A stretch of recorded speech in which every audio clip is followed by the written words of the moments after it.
আমরা যে ব্যবস্থাগুলো গ্রহণ করেছি তার মধ্যে উল্লেখযোগ্য হচ্ছে সীমান্তবর্তী এলাকা দিয়ে জ্বালানি তেলের পাচার রোধ করা।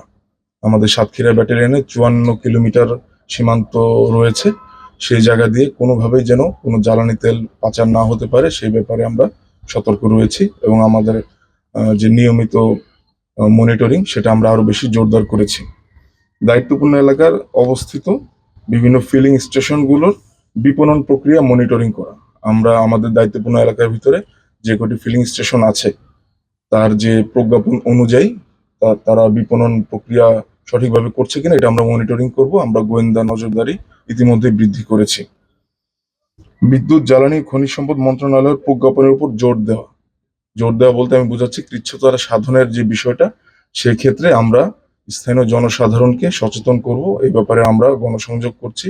বিভিন্ন সময় আমরা যখন কাজ করে থাকি স্থানীয় জনগণের সাথে মত বিনিময় করে থাকি, আমরা এই ব্যাপারেও তাদেরকে সেন্সিটাইজ করব, আরো সচেতন করব।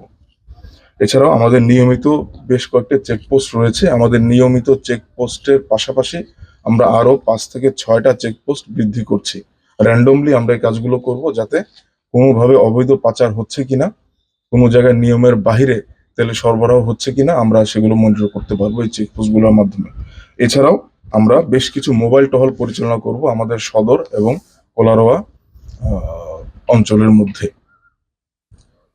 স্থানীয় জনসাধারণের মধ্যে আমরা সচেতনতা বৃদ্ধি করব, এই কথাটা আমি আগেই বলেছি। এছাড়াও জেলা প্রশাসন, পুলিশ প্রশাসন, সাংবাদিক সমাজ আপনারা যারা আছেন, পরিবেশ কর্মী এবং জনপ্রতিনিধি যারা আছেন, তাদের সাথে আমরা আমাদের এই টোটাল যে কার্যক্রম আমরা যেগুলো করব এগুলো সমন্বয় করে নিব।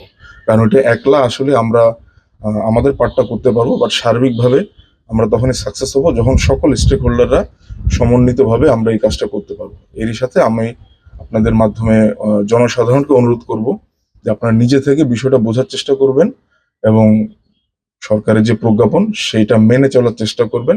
কৃচ্ছ্রতা সাধন করা আমাদের ধর্মেও বলা হয়েছে, সকল ধর্মেই বলা আছে কৃচ্ছ্রতা সাধন করা অবশ্যই একটি ভালো কাজ। সো আমরা ওই দিকটাও খেয়াল রাখবো এবং দেশের যে সম্ভাব্য একটি বিপর্যয় মোকাবেলায় আমরা সরকারকে এবং আমরা নিজেদেরকে সহায়তা করব। ধন্যবাদ সবাইকে।